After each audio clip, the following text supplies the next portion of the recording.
For more than half a century, two superpowers have fought for dominance, not only in the air or across the oceans, but deep on the ground, where the roar of engines decides who truly leads the battlefield. On one side stands the United States, armed with the battle-proven M1A2 Abrams, a tank that has crushed its enemies in every conflict since the Gulf War. A machine built on steel, precision, and the belief that American engineering can outlast and outgun any rival. On the other side, the Russian Federation, creators of the T-14 Armata, a new generation of tank designed to challenge the West's supremacy. Sleek, unmanned, and powered by cutting-edge automation, the Armata isn't just a weapon, it's Russia's declaration that the future of armored warfare belongs to them. East versus West. Tradition versus innovation. Experience versus evolution. As global tensions rise and military technology reaches new heights, the question becomes impossible to ignore. If these two beasts ever meet on the same battlefield, who would prevail? This is the story of power, pride, and precision. This is WarTech World. The story of modern tank warfare is, in many ways, the story of two nations, the United States and Russia, locked in an endless quest to build the perfect war machine. In the aftermath of World War II, both countries drew the same conclusion: the future of ground warfare would belong to the main battle tank, a single platform capable of combining firepower, protection, and mobility. But while the goal was shared, the path each nation took could not have been more different. For the United States, lessons from Vietnam and the Arab-Israeli conflicts revealed one truth: survivability was everything. The result was the M1 Abrams, entering service in 1980, a 60-ton beast forged from steel, composite armor, and the sheer industrial might of the American defense complex. Its gas turbine engine, borrowed from aviation technology, gave it unmatched speed and acceleration. Target acquired, on your mark. Its gun, the 120mm M256 smoothbore, symbolized precision and power. Target acquired. But Confirmed. above all, the Confirmed. Abrams Engaging represented now. the American belief that technology and logistics could overcome any adversary. On the other side of the Iron Curtain, the Soviet Union followed a very different doctrine, one of mass production, simplicity, Target and locked. battlefield adaptability. Target locked. Affirmative. Tanks like the T-72 and T-80 were lighter, smaller, and easier to produce in vast numbers. The Soviet military envisioned armored divisions sweeping across Europe in waves, overwhelming NATO defenses through sheer speed and quantity. Yet when the Cold War ended, the balance of power shifted. The Abrams, battle-tested in the deserts of Iraq, proved its worth, devastating Soviet-era armor with near-absolute dominance. For Russia, this was a turning point.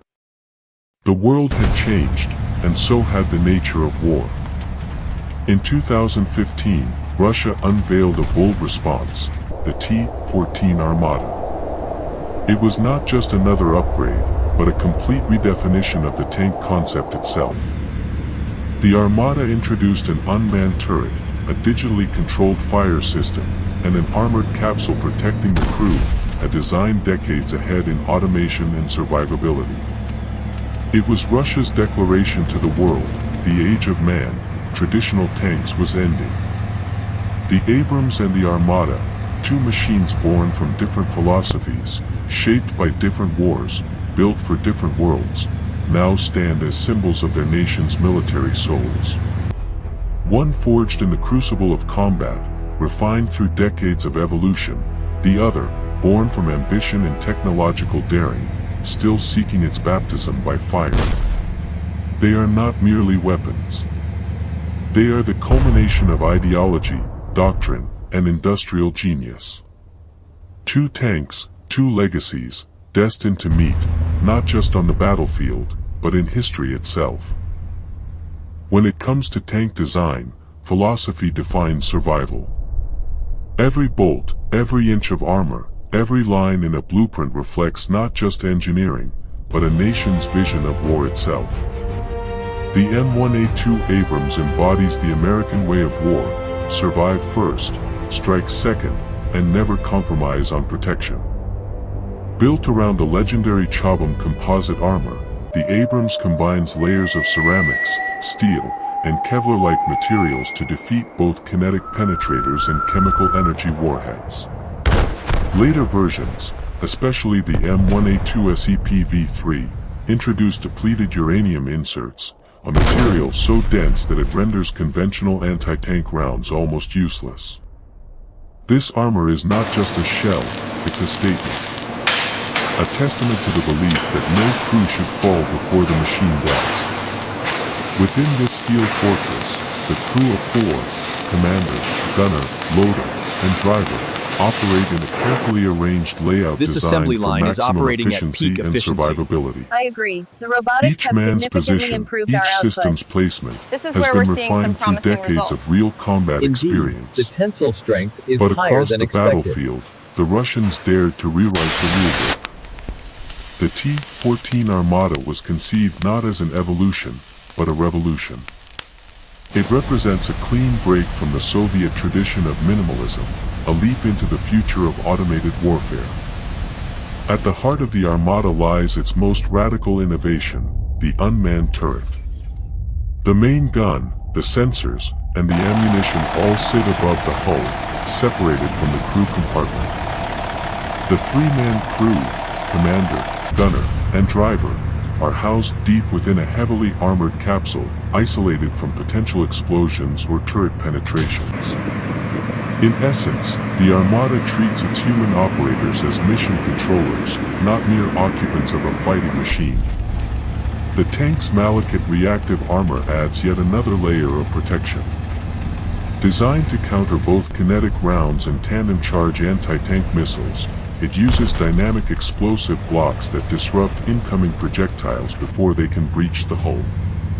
Complemented by the Afghanet Active Protection System, the T-14 can even detect and intercept incoming missiles using radar-guided countermeasures, an ability that, on paper, pushes survivability to a new level. Still, theory and reality often part ways. The Abrams relies on proven, battle-hardened armor, heavy, yes, but tested under fire. The Armata's futuristic system remains largely unproven in real combat. One is a war veteran. The other, a technological prototype. Ready! In the end, it is more than a comparison of steel and sensors. Hold it there! It is the clash between brute strength and visionary design, between a tank forged in the furnace of war, and another crafted from the dreams of the future. And on the day these two giants meet, the question will echo through every battlefield analyst's mind: can experience defeat innovation, or will the future finally overtake the past? On the battlefield, armor may protect, but it is firepower that decides. The M1A2 Abrams and the T-14 Armata represent two very different answers to the same eternal question: how do you destroy before being destroyed? The M1A2 Abrams wields the M256 smoothbore cannon, a 120mm weapon derived from the German Rheinmetall L/44, the same gun that transformed the Leopard 2 into a legend. Over decades, the M256 has evolved into a symbol of accuracy, stability, and reliability under fire. Firing advanced APFSDS, armor-piercing fin-stabilized discarding sabot, rounds such as the M829A4, it can penetrate even the thickest modern armor at distances beyond 2 kilometers. Each shot is a calculated strike, guided by precision optics, stabilized platforms, and decades of battlefield refinement.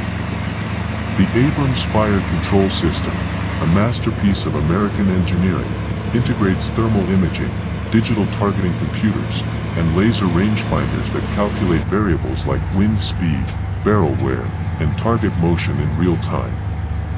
The result is devastating consistency, the ability to hit a moving target while traveling at full speed across uneven terrain.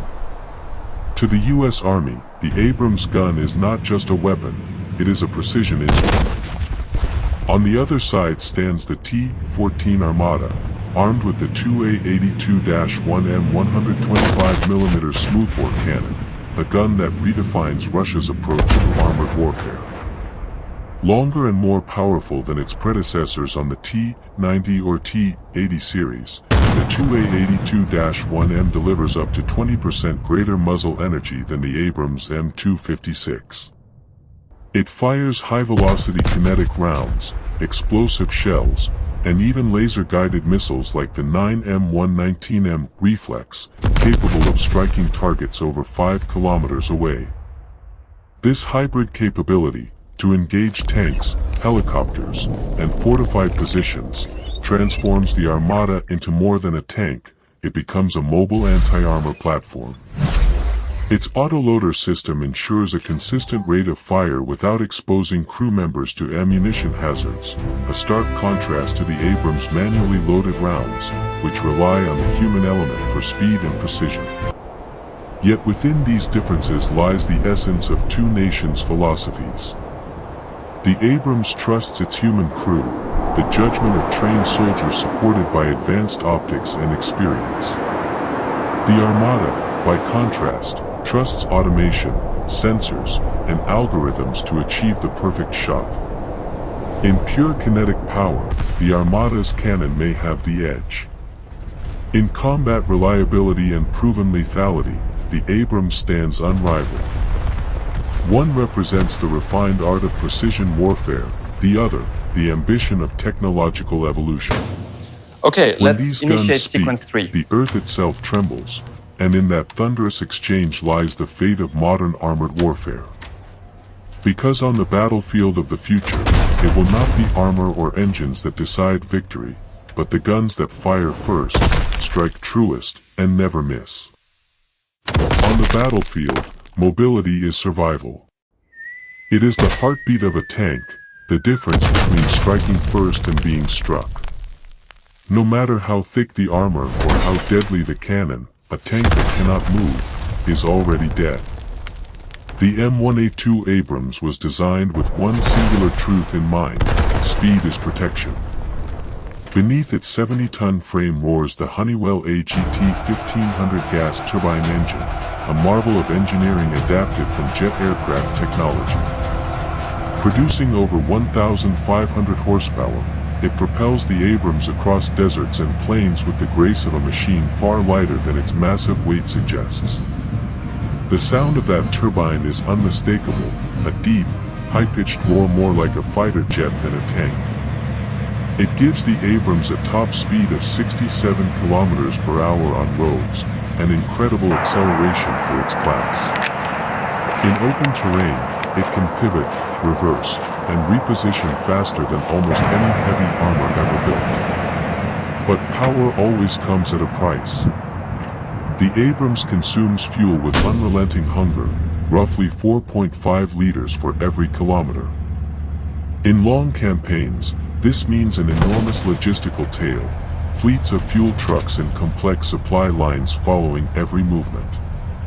To sustain the Abrams in war, the United States relies on its unmatched logistical infrastructure, a global network that few nations could ever replicate. Across the world, the T-14 Armata approaches mobility from a different doctrine. Russia's philosophy has always valued endurance over extravagance, reliability over refinement.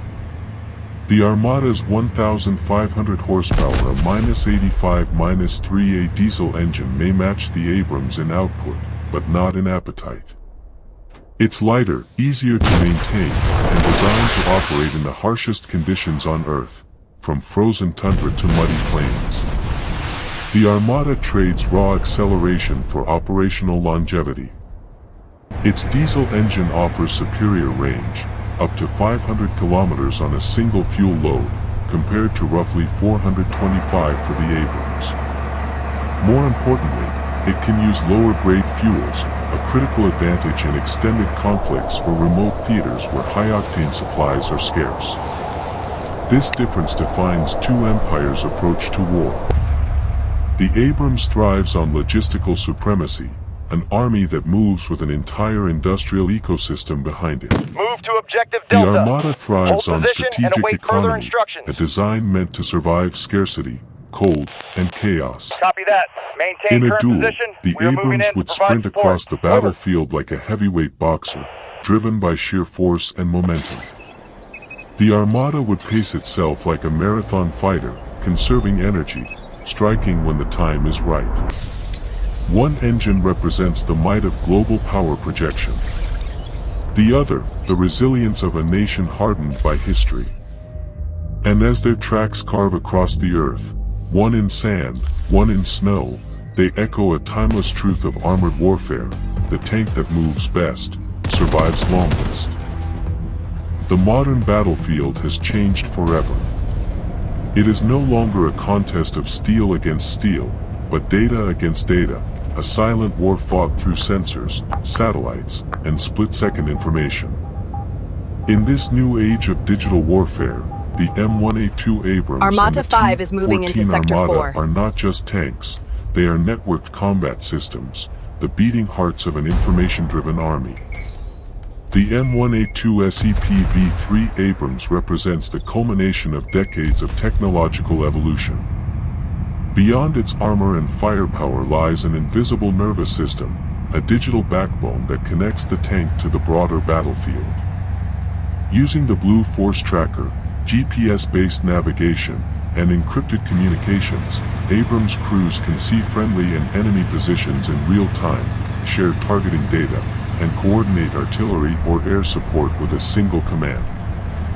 Its sensors, thermal imagers, laser rangefinders, and advanced optics feed data to the integrated battle command system, allowing commanders to make instant decisions. Every movement, every shot, every change in terrain is part of a vast web of battlefield intelligence. In this ecosystem, the Abrams becomes more than a weapon. It becomes a node in a living digital organism, fast, aware, and lethal. The T-14 Armata, on the other hand, introduces Russia's bold leap into AI-assisted warfare. Its radar-based detection system, adapted from anti-aircraft platforms, can track multiple targets simultaneously, from ground vehicles to low-flying drones. Inside, a suite of sensors and cameras provides 360-degree situational awareness, feeding information to an onboard AI that helps prioritize targets, calculate trajectories, and even engage autonomously under human supervision. In theory, the Armata's digital cockpit allows its crew to operate the tank like a fighter jet, surrounded by data streams, augmented displays, and threat warnings. Future iterations may integrate direct links to unmanned drones, giving the T-14 the ability to scout, detect, and strike as part of a semi-autonomous network. Yet, the philosophies remain worlds apart. The Abrams thrives on integration and coordination, built to operate in synergy with satellites, aircraft, and infantry within a fully networked NATO ecosystem. It represents technological maturity, where humans remain firmly in command, aided, but not replaced, by machines. The Armata, by contrast, explores automation and autonomy, a vision of warfare where human presence fades behind algorithms and machine logic. It is not just a tank, it is a testbed for the future of artificial intelligence in ground combat. When these two doctrines meet, the world will witness a new frontier, the convergence of tradition and innovation, of human intuition and machine intelligence. This is the dawn of network-centric warfare, where victory no longer belongs to the strongest armor or the biggest gun, but to those who can see, think, and act faster than the enemy. In war, every theory eventually meets reality, and only the proven machines survive. The M1A2 Abrams has already faced that test. From the burning sands of Kuwait to the dusty plains of Iraq and the mountain passes of Afghanistan, it has endured the most brutal conditions modern warfare can offer. Battle after battle, the Abrams has shown not just its strength, but its reliability. It became the backbone of American armored power, a tank that soldiers trusted with their lives. Its record speaks for itself. In the 1991 Gulf War, Abrams units destroyed hundreds of Iraqi tanks, most of them Soviet-made T-72s, often before the enemy could even see them. In the chaos of urban warfare during the Iraq War, the Abrams adapted once again, its armor saving countless crews from RPGs and roadside bombs. This is the kind of experience that no simulation, no prototype, can replicate. But this level of performance comes with a price, a heavy one. Each M1A2 SEPV-3 costs over $9 million, and maintaining it is an operation unto itself. The gas turbine engine demands meticulous care, fuel consumption is enormous, and spare parts require a global logistics chain. Yet for the United States, that cost is acceptable, because victory, in the American mindset, must never be constrained by budget. The T-14 Armata, in contrast, represents promise more than proof. Introduced in 2015 with great fanfare, it was hailed as the future of Russian armored warfare, faster, smarter, deadlier. But nearly a decade later, its combat record remains blank. Production has been slow, limited by economic challenges and the complexity of its design. Some reports suggest only a handful of operational units exist, and their deployment has been cautious, almost experimental. On paper, the Armata's innovations are revolutionary: an unmanned turret, an automated loading system, advanced sensors. But without the test of fire, theory remains theory. History shows that only combat can reveal the true heart of a war machine, its durability, its maintainability, its human-machine interface under pressure. In the war of practicality, experience still counts. The Abrams may be older, heavier, and more expensive, but it has fought, bled, and prevailed. The Armata may represent the future, but the future, for now, still waits its turn on the battlefield. And until that moment comes, one truth endures: in war, the most advanced tank isn't always the best, only the one that comes home. In the battle of modern tanks, there is no single victor, only two nations pursuing different visions of power. The United States builds on decades of proven reliability, refining the M1A2 Abrams into a masterpiece of endurance and precision. A machine forged in real wars, strengthened by experience, and supported by one of the most advanced military ecosystems ever created. Russia, meanwhile, pushes the boundaries of innovation with the T-14 Armata, a bold experiment in automation and digital warfare. It represents ambition, the relentless drive to reinvent what a tank can be. Whether it succeeds or fails, it dares to challenge convention, and that alone earns respect. What unites both machines is not politics or rivalry, but something far greater: the pursuit of perfection in the art of war. Each tank stands as a monument to human ingenuity, sacrifice, and the eternal race to survive on the battlefield. The future of armored warfare will not be defined by who wins, but by who learns faster, adapts better, and evolves further. And as the engines fade and the dust settles, one truth remains: this is where power meets precision. This is WarTech World. If you found this story as fascinating as we did, hit subscribe, drop a like, and join us for the next deep dive into the world of advanced military technology.